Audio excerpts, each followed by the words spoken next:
Bismillahirrahmanirrahim. Assalamualaikum warahmatullahi wabarakatuh. Alhamdulillah wassalatu wassalamu ala rasulillah wa ala alihi wa ashabihi ajma'in, amma ba'd. Gimana kabarnya para saudaraku, para sahabatku? Semoga kita senantiasa berada dalam lindungan Allah Subhanahu wa taala.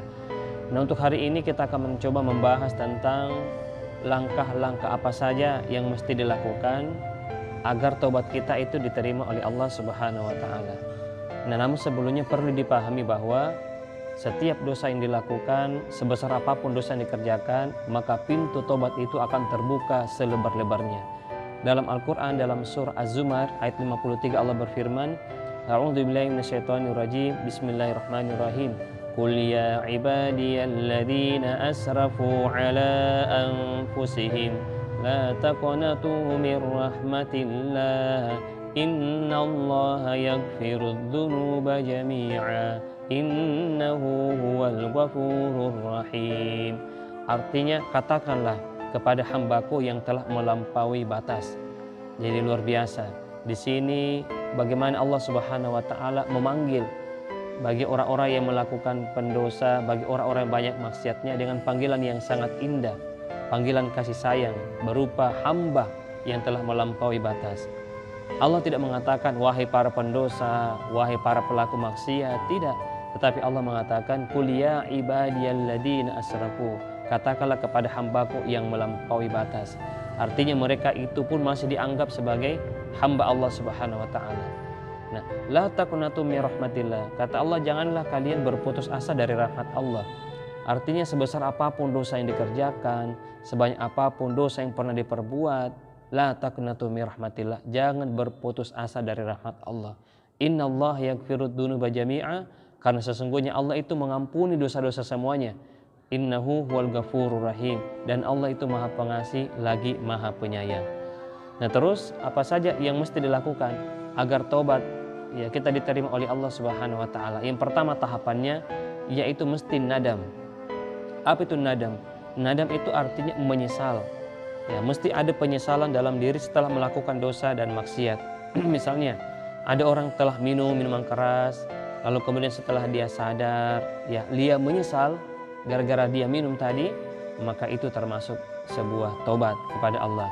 Ada orang yang telah mencuri, setelah dia mencuri dia sadar, ya bahwa apa yang dilakukan itu adalah perbuatan dosa dan dia menyesal, maka itu pun juga termasuk daripada taubat.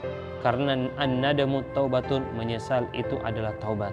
Nah, itu yang pertama. Yang kedua, yaitu mesti ada azam ataupun keyakinan yang kuat di dalam diri, di dalam jiwa untuk tidak mengulangi perbuatan dosa itu lagi.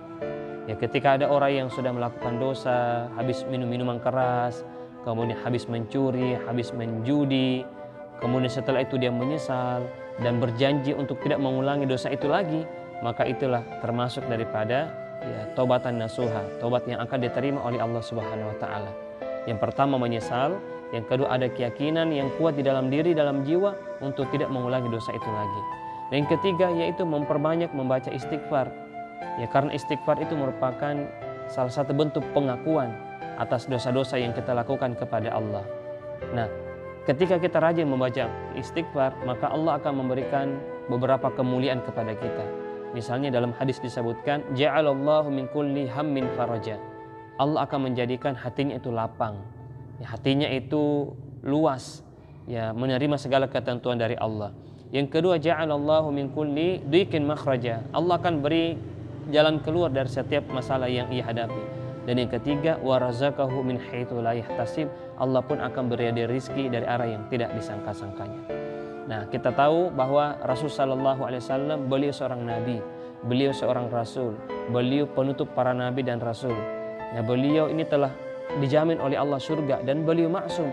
Tetapi untuk setiap harinya beliau senantiasa beristighfar kepada Allah akthar min sab'ina marrah, lebih daripada 70 kali, bahkan sampai mi'a marrah, sampai 100 kali. Nah, sedangkan kita ini kaumnya, kita bukan nabi, kita juga bukan rasul. Surga tidak ada jaminan bagi kita. Dosa setiap hari kita kerjakan, tapi mengapa kita malas beristighfar kepada Allah Subhanahu wa taala? Ini merupakan sebuah renungan agar kita betul-betul konsisten istiqomah dan memperbanyak istighfar kepada Allah Subhanahu wa taala. Nah, kemudian yang keempat, yaitu i'adatul mal. Ya, ketika ada orang yang barangnya pernah kita pinjam, ya berkaitan dengan manusia ini, barangnya kita pernah pinjam, maka sebagai bentuk taubatan nasuha adalah kita mesti mengembalikan daripada barang tersebut. Ya, terus bagaimana kalau barangnya sudah hilang, barangnya rusak, ya mesti kita ganti yang baru. Terus bagaimana kalau kita tidak mampu kembalikan itu, ya kita minta keikhlasannya. Nah, kemudian yang kelima yaitu memperbanyak melakukan kebaikan. Ya, karena kebaikan-kebaikan yang dilakukan itu akan sedikit demi sedikit menghapus dosa-dosa yang pernah kita kerjakan. Innal hasanat yudhibunas sayyi'at.